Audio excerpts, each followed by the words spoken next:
नमस्कार, मेरा नाम है अभिनव तोषांशु पांडे और आज हम बात करने वाले हैं नंबर ऑफ जीरोस या शून्यों की संख्या। ये इस सीरीज का पहला वीडियो है और हम एक या दो, कम से कम दो ऐसे वीडियो जरूर देखेंगे। तो आइए चलते हैं हमारे कॉन्सेप्ट्स के ऊपर और देखते हैं कि क्या है। अब देखिए कि हमारा सबसे पहला जो है ये पेज कहता है कि यहाँ पर हमको क्या निकालना है, शून्यों की संख्या। अच्छा, अगर मैं आप लोगों से कहूँ कि शून्यों की संख्या का मतलब क्या है, तो आप ये समझने की कोशिश करें कि अगर मैं बोलता हूँ 4000, ठीक है? अगर मैं आपसे बोलता हूँ 4000 तो यहाँ पर शून्यों की संख्या है 3, लेकिन अगर मैंने आपको 4001 बोल दिया, तो यहाँ पर शून्यों की संख्या एक भी नहीं है। मतलब ये है कि इकाई अंक से हम यहाँ पर गिनना चालू करेंगे और हमको लगातार इस सीरीज में जितने भी शून्य मिलेंगे उसी के हिसाब से ये डिसाइड होगा कि शून्यों की संख्या क्या है। ठीक है, चलिए देखते हैं अब। तो अगर मैं यहाँ देखूं कि 2 गुना 4 गुना 6 गुना 8, तो क्या यहाँ पर किसी शून्य के आने की संभावना बनती है? उत्तर है नहीं, यहाँ पर कोई शून्य नहीं आ रहा है। इसी तरीके से 8 गुना 16 गुना 32 गुना 64, जब तक यहाँ पर एक भी शून्य वाली संख्या से गुणा ना हो जाए हमको कोई शून्य नहीं मिलने वाला। ठीक है, अगर हम यहाँ देखें कि 3 गुना 5 गुना 7 गुना 9, तो यहाँ पर भी हमें कोई शून्य नहीं मिल रहा है। आप चेक करते जाइए, आप गुणा कीजिए और चेक कीजिए। और उसके बाद में हमको यहाँ पर है नंबर ऑफ जीरोज, यहाँ पर भी एक भी नहीं है। और यहाँ देखिए नंबर ऑफ जीरो, अब देखिए यहाँ पर सारी की सारी सम संख्याएं हैं, हमको एक भी शून्य नहीं मिला। यहाँ पर सारी की सारी सम संख्याएं हैं लेकिन फिर भी हमको एक भी शून्य नहीं मिला। यहाँ सारी विषम संख्याएं हैं, एक भी शून्य नहीं मिला। और यहाँ पर भी सारी विषम संख्याएं हैं, अंत में एक भी शून्य नहीं मिला। कहाँ? इकाई अंक पे या उसके बाद। ठीक है, अब यहाँ भी देखते हैं, यहाँ सम और विषम दोनों तक की संख्याएं हैं और इसके बावजूद हम देखते हैं कि शून्यों की संख्या अभी भी शून्य ही है। ठीक है, अब आप जब ये देखेंगे और समझते जाएंगे तो इसके बाद में आपको एक निष्कर्ष तक पहुंचना बड़ा आसान हो जाएगा। अब देखते हैं कि यहाँ शून्यों की संख्या बताइए। अभी भी यहाँ पर शून्यों की संख्या बिल्कुल एक भी नहीं है। लेकिन जैसे ही हम लोगों ने 2 और 5 को गुणा किया तो हमारे पास में 5 दूनी 10, मतलब एक शून्य आ गया। अब आगे क्या देखना है, जैसे जैसे आप यहाँ पर जो डेटा दिया हुआ है वो देखते जाएंगे आपको समझ में आने लगेगा कि मैं आपसे क्या बात कर रहा हूँ। ठीक है, अब देखिए यहाँ पर जब हम इन सारी संख्याओं को गुणा करेंगे तो यहाँ एक 5 है और यहाँ एक 2 है, मतलब हमको यहाँ पर एक शून्य तो मिल ही जाएगा। ठीक है, उसके बाद में अगली बात है, यहाँ पर देखिए एक 5 आ गया, यहाँ एक 2 आ गया और यहाँ पर भी हमको अंत में एक शून्य मिलने वाला है। आखिर में है, यहाँ देखिए एक बार 5, 2 बार 5 और 3 बार 5 है, हमारे पास 2 बार 2 है। तो यहाँ 5 की घात 3 है और 2 की घात 2 है, यहाँ पर हमको मिलने वाले शून्यों की संख्या 2 ही होगी। अब इसके बाद में क्या होगा, हमको कुछ निष्कर्ष पर पहुंचना है। हमारे निष्कर्ष कुछ इस प्रकार के हैं कि अगर हम किसी भी तरीके के नंबरों की श्रृंखला का गुणा करते हैं तो हमको शून्य अंत में नहीं मिलता है जब तक उसमें कोई 5 ना हो। ऐसे कोई से भी संख्याएं जिसको हम गुणा कर रहे हैं, अगर उसमें एक भी 5 नहीं है, अब 5 ना होने का मतलब है कि उसके गुणनखंड में भी एक भी 5 ना हो, तब की बात है। दूसरी बात यह है कि सारे के सारे ऑड नंबर्स का मतलब क्या होता है? विषम संख्याएं। ठीक है, तो सारे के सारे विषम संख्याओं का गुणा कर लेने के बावजूद भी हमको एक भी शून्य नहीं मिलता, क्योंकि उसमें 5 तो है लेकिन उसमें जो है एक भी सम संख्या नहीं है। मतलब अकेले 5 कुछ नहीं कर सकता, उसके साथ हमको किसकी जरूरत पड़ेगी? एक सम संख्या की जरूरत पड़ेगी। ठीक है, अब अगली बात क्या है? तो अगली बात देखते हैं। यहाँ बोल रहा है कि जब भी हमको 2 और 5 का एक जोड़ा नजर आता है तब हमको एक शून्य नजर आता है। तो अगर मैं आपसे बोलूं 4 गुणा 5, तो आप क्या करेंगे? इस 4 को आप 2 गुणा 2 में बांट लेंगे और उसके बाद जब आप 2 में से 5 का गुणा करेंगे तो आपको मिलेगा 10। इसलिए 4 पंचे 20 में हमको एक शून्य नजर आ रहा है। ठीक है, if the product series has n number of twos and, अब अगर मान लीजिए हमारे पास में कोई ऐसी संख्या है जहां पर 5 की घात है 9 और 2 की घात है 7। तो अब क्या होने वाला है कि इसमें कुल मिला के जो संख्याओं मतलब शून्यों की संख्या होगी इसकी इकाई के पास में, तो वहां पर क्या होगा, जिसके पास में भी घात कम है उस संख्या को ले लेंगे और हमको यहाँ पर अब क्या मिला, 7 शून्य मिलेंगे। मतलब मान लेते हैं कोई संख्या है एक्स एक्स एक्स एक्स और अंत में 1 2 3 4 5 6 और ये 7 शून्य होने वाले हैं। ठीक है, अब अगर मैंने इस उदाहरण को पलट दिया और मान लेते हैं कि मेरे पास में 5 की घात तो 3 है, ठीक है, 5 की घात 3 है और 2 की घात 800 है।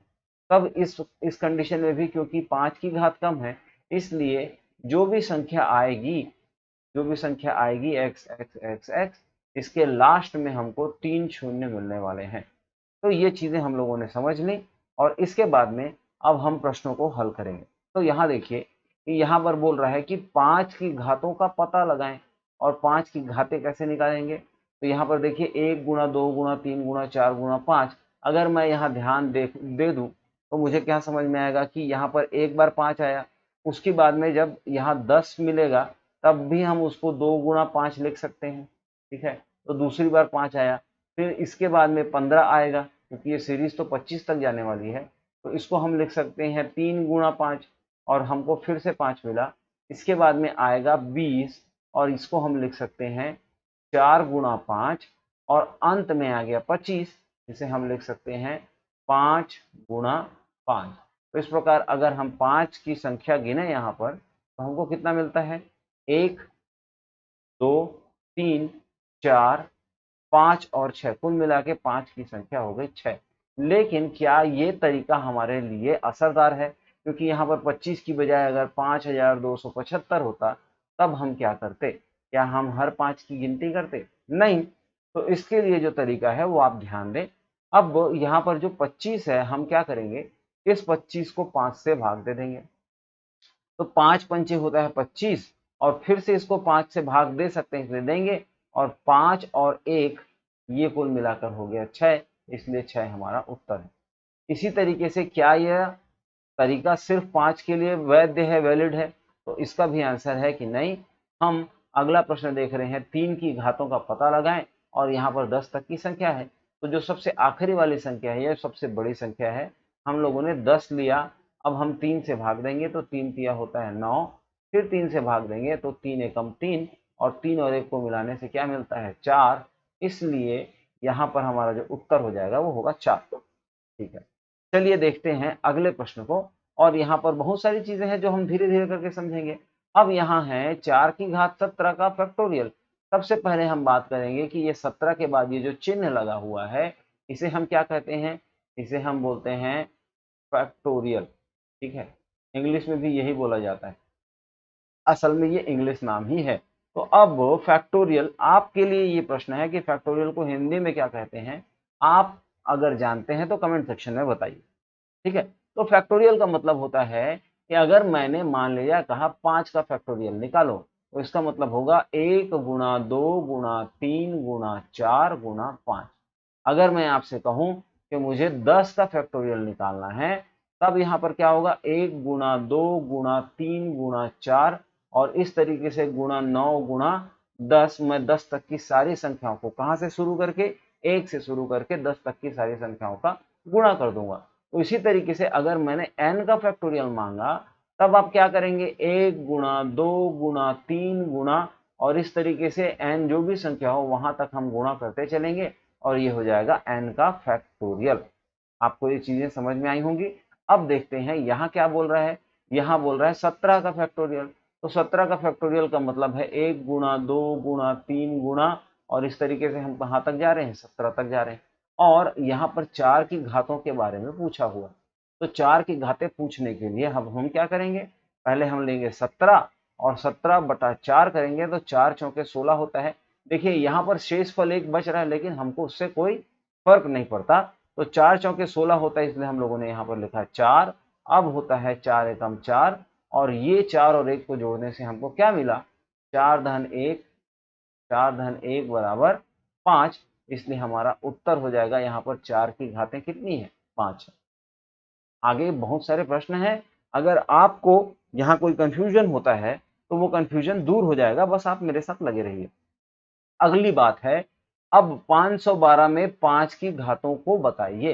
तो अब हम क्या करेंगे, वही हमारा मेथड 512, और सबसे पहले हम करते हैं 5। तो 5 एकम होता है 5। फिर देखिए ये एक जो है वो 5 से छोटा, इसलिए हम लगाएंगे 0, और 5 दूने 10 होता है। ठीक है, जो 2 हमारा शेष फल बचा उसको आप इग्नोर कर दीजिए। अब फिर से आता है 5, तो 5 बीसम 100 होता है। फिर आया 5, तो 5 चौके 20 होता है। और इस तरीके से हमको क्या मिला, 102 धन 20 धन 4, इन सारी संख्याओं को जोड़ने से हमको मिलता है 126। तो यहाँ पर 5 की घात कितनी हो जाएगी, 5 की घात हो जाएगी डी, हमारा उत्तर हो गया 126। ठीक है, चलिए अब आगे बढ़ते हैं। यहाँ पर पूछ रहा है कि किस 150 हमारी संख्या है, और यहाँ पर इनमें से किसकी घात ज्यादा होने वाली है, 2 की या 5 की। तो चेक कर लेते हैं। और यहाँ 150 है, अगर मैं 2 से करूं तो 2 सत्ते 14 और 2 पंचे 10 मतलब 75। फिर मैं 2 से करूं तो 2 तिया 6 और 2 सत्ते 14। फिर 2 से करूं तो ये हो जाएगा 2 एकम 2 और 2 अट्ठे 16। फिर से 2 का करूं तो यहाँ पर हो जाएगा 2 निया 18, फिर 2 चौके 8, 2 दूने 4 और 2 एकम 2। मतलब यहाँ पर 2 की घात निकालने के लिए हमको 75 धन 37 धन 18 धन 9 धन 4 और धन 2 और धन 1, इतनी सारी संख्याओं को जोड़ने से हमको क्या मिलेगा, 2 की घात मिलेगा। इसी तरीके से अगर हम 150 के लिए 5 का निकालें तो 150 और 5, तो 5 तिया 15 30, 5 छक्के 30, और अब जो है यहाँ पर 5 एकम 5, तो यहाँ पर मिलता है 37। अब देखिए यहाँ पर 5 की घात सिर्फ 37 है, जबकि 2 की घात इतनी बड़ी संख्या है। तो हम ये कह सकते हैं कि 150 में 5 की घातों की संख्या लेस पूछ रहा है, कम पूछ रहा है, इसलिए 5 की घातों की संख्या कम है। अब न सिर्फ इसलिए बल्कि इस प्रश्न को रखने का यहाँ पर उद्देश्य सोचिए कि कोई भी संख्या हो, क्योंकि 2 छोटी संख्या है इसलिए इस तरीके से उसके भागों का जो सीरीज जाएगा वो लंबा जाएगा, और हर बार किसी भी एक संख्या में 2 की घातों की संख्या तुलनात्मक रूप से 5 की घातों की संख्या से अधिक होगी। 2 का जो पावर होगा वो 5 के पावर से ज्यादा ही होगा, चाहे हम कोई सा भी नंबर ले लें। आप ट्राई कीजिए, एक बार 100 से, एक बार 50 से, एक बार 20 से, इस तरीके से। तो अब यहाँ पर हमको ये समझना है कि हम लोगों ने क्या देखा था, हम लोगों ने देखा था कि जो भी हम पावर निकालते हैं, 10 की घात निकालते हैं, ठीक है, तो 10 की घात निकालने के लिए जो है हमारे पास जो तरीका है वो क्या है कि अगर एक बार 2 और एक बार 5 आता है तो हम 2 पंचे 10 निकाल लेते हैं। अगर दो बार 2 आए और एक बार 5 आए, तब भी हमारे पास में शून्यों की संख्या एक ही होगी, क्योंकि 5 और 2 का एक ही जोड़ा है। तो अगर मैं यहाँ बोलूँ कि 5 की घात 37 है, और मान लेते हैं कि यहाँ पर 2 की घात 100 है, तो अब इनमें से छोटी संख्या क्या है, 5 की घात 37, मतलब 5 की घात में 37 है। तो कुल मिला के हमारे पास में 2 गुणा 5 के 37 जोड़े ही बन पाएंगे। और इसलिए अब मैं आपसे पूछूं कि यहाँ पर 150 के फैक्टोरियल में जो शून्यों की संख्या होगी वो कितनी होगी, तो आप कह सकते हैं कि यहाँ पर शून्यों की संख्या होगी 37, क्योंकि 2 और 5 के सिर्फ 37 जोड़े ही बनाए जा सकते। तो अब आगे बढ़ते हैं और इस बात को समझ लेते हैं कि जब भी हमसे कोई पूछे कि शून्यों की संख्या किसी इस प्रकार की संख्या में कैसे निकालेंगे, तो हम सिर्फ 5 की घात निकाल लेंगे। जितने 5 की घात होंगे उतने ही शून्यों की संख्या होगी। चलिए अब बढ़ते हैं। यहाँ देखिए 729 में 9 की घात निकालना है। हम क्या करेंगे, 729 9, तो 9 अट्ठे 72 और 9 एकम 9, फिर से 9 81 और यहाँ 9 एकम 9, 81 और 9 हो गया 90, 90 और 1 91, तो 9 की घात 91, और यहाँ सी हमारा करेक्ट आंसर है। इसको हटाइए, ये गलत है। ठीक है, इस तरीके से अब हम देखते हैं हमारा अगला प्रश्न और ये क्या बोल रहा है कि शून्यों की संख्या निकालना है 45 फैक्टोरियल में। मैंने आपको क्या बोला था कि अगर हम 5 की घातें निकाल लें तो शून्यों की संख्या पता चल जाएगी। तो 5 की घात निकालते हैं, तो यहाँ 5 और 45, 5 निया 45 और 5 एकम 5, तो 9 और 1 होता है 10, इसलिए यहाँ पर शून्यों की संख्या होगी 10। ये है हमारा सही उत्तर। ठीक, अब बढ़ते हैं अगले प्रश्न की ओर और हमारा अगला प्रश्न है 715। अब यहाँ पर फैक्टोरियल है और क्या निकालना है, शून्यों की संख्या निकालना है। तो हम क्या करेंगे, 5 से भाग देके देखेंगे। तो 715 हो जाएगा 5 एकम 5 और बचा 5 चौके 20 और 5 तिया 15। ये तो होगा भाई, यस 143। उसके बाद में 5 एकम 5, 2 बचा, 5 चौके 20, 1 बचा, 5 तिया 15। फिर यहाँ हो जाएगा 5 दूने 10 और 5 अट्ठे 40। फिर यहाँ ले लेते हैं, ये हो जाएगा 5 पंचे 25 और 5 एकम 5। अगर इन संख्याओं को जोड़ा जाए तो 143, 28, 5 और 1। इन सारी संख्याओं को जोड़ने पर मुझे मिलता है 8, 5 3 8, 8 दूनी 16 और 1 17 की 7, और यहाँ 4 2 6 और 1 7 और 177। ठीक है, तो 177 हमारा ये आंसर आ गया। यहाँ पर शून्यों की संख्या हमें पता चल गई। चलिए बढ़ते हैं हमारे अगले सवाल की ओर। तो हमारा 9वां सवाल बोलता है 512 में शून्यों की संख्या बताइए। हम लोगों ने इससे पहले देखा था कि 512 में 5 की घात कुल मिला के कितनी होती है। तो यहाँ लिखते हैं 512, 5 और 102, फिर 5 और यहाँ हो जाएगा 20, फिर 5 चौके 20 और यहाँ 102, 20 और 4 कुल मिला के होता है 126, और यही हमारा उत्तर है, आंसर सी। अगला प्रश्न क्या बोलता है ये देखते हैं। अगला प्रश्न कहता है कि यहाँ पर शून्यों की संख्या बताइए। अब देखिए कि अगर ये 1 गुणा 2 गुणा 3 गुणा 4 इस तरीके से जाता 100 तक, तो हम इसको क्या बोल सकते थे, 100 का फैक्टोरियल। लेकिन ये 12 से चालू हो रहा है। अच्छा ठीक है, अगर मैं इसको 1 गुणा 2 गुणा 3 गुणा 4 यहाँ से होते हुए अगर मैं 12 तक के संख्याओं से भाग दे दूं, तो ये कट जाएगा, ये कट जाएगा, फिर ये कटेगा, फिर ये कटेगा, और इस तरीके की सारी संख्याएं कट जाएंगी। 12 नहीं, मैं 11 तक, यहाँ तो 12 है ना, 11 तक की संख्याओं को। इस प्रकार मैं क्या बोल सकता हूँ कि ये जो हमारी दी हुई संख्या है वो असल में क्या है, वो 100 फैक्टोरियल में अगर मैं 11 फैक्टोरियल का भाग दे दूं तो जो संख्या आएगी ये वही संख्या है। ठीक है, अब इस तरीके से अगर मुझे शून्यों की संख्या निकालना है तो मैं पहले ऊपर के शून्यों की संख्या निकालूंगा। तो यहाँ हो जाएगा 100 और 5 से भाग देने पर 5 बीसम 100, 5 चौके 20, और कुल मिला के 100 फैक्टोरियल का मतलब होता है 10 की घात 24। ठीक है, इसी तरीके से 11 में क्या होता है, तो यहाँ 11 हो गया, 5 दूने 10, और 11 में तो सिर्फ 2 ही 5 होते हैं, तो यहाँ पर बटे में आ जाएगा 10 की घात 2। अब हमको क्या नियम पता है, हमको नियम पता है कि a की घात m बटा a की घात n, इसका मतलब क्या होता है, a की घात m ऋण n होता है। तो इस नियम को अगर हम लगाएं तो हमको 24 में से 2 बराबर 22, और यहाँ आ जाएगा 10 की घात 22। तो शून्यों की संख्या क्या होगी, 22 हमारा उत्तर हो जाएगा। तो ये बात आपको समझ में आई या नहीं आई, आप कमेंट सेक्शन में बताइए। दूसरी चीज ये है कि अभी जब हम ये चीजें पढ़ रहे हैं तो ये हो सकता है कि बहुत सारे लोगों को पहले से आती हो, और बहुत सारे लोगों को इस चीज में जो है पहली बार जो है ये चीजें देखी और उनको ये बहुत अच्छा लगा होगा। तो अगर आप ऐसे लोगों में हैं जिन्होंने पहले भी इस प्रकार के सवाल हल किए हुए हैं, तो मैं आपसे कहूंगा कि रिवीजन करने में भाई कोई बुराई तो है नहीं, इसलिए एक बार हम रिवीजन कर लेते हैं। हो सकता है कि आज का ये हमारा नॉलेज कल के दिन हमें किसी अच्छे क्वेश्चंस में काम आ जाए।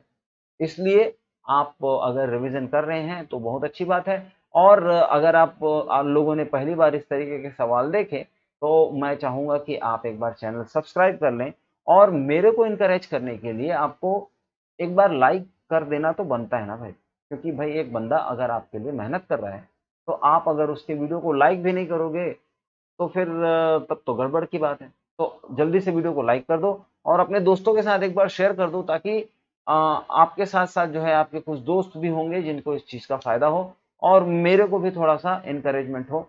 मेरे सब्सक्राइबर बढ़ेंगे तो ये होगा कि मैं ज़्यादातर लोगों से जो है आसानी से पहुँच पाऊँगा।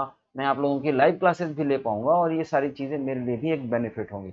तो अपने टीचर को सपोर्ट करना भी आपकी एक रिस्पॉन्सिबिलिटी है। चलिए देखते हैं अगला प्रश्न क्या है और अगला प्रश्न है कि 250 में क्या करना है शून्यों की संख्या।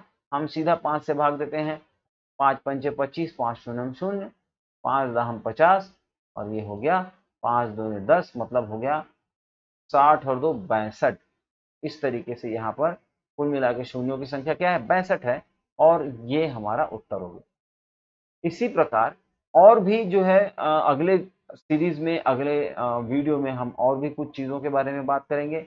अगर आपको टेलीग्राम चैनल जॉइन करने से फ़ायदा क्या होगा कि आपको इन सारे वीडियोस के पीपीटीज मिल जाएंगे। वहाँ पर आपको प्रैक्टिस क्वेश्चन और कुछ टेस्ट भी मिलेंगे जिससे जो है आप अपना लेवल हर बार चेक करते रहेंगे। वहाँ पर बहुत अच्छा माहौल है और आप अपने सवाल भी मुझसे टेलीग्राम के चैनल में पूछ पाएंगे। तो आप ये टेलीग्राम चैनल ज्वाइन कीजिए। अगर आप ये वीडियो यूट्यूब, इंस्टाग्राम या कहीं और देख रहे हैं और मतलब फेसबुक वगैरह में देख रहे हैं तो ये हमारे यूट्यूब चैनल का क्यूआर कोड है। ठीक है, आप यूट्यूब चैनल में जाइए, इसको सब्सक्राइब कीजिए और जल्दी से इस वीडियो को लाइक भी कर दीजिए। तो मिलते हैं अगले वीडियो में और तब तक के लिए धन्यवाद।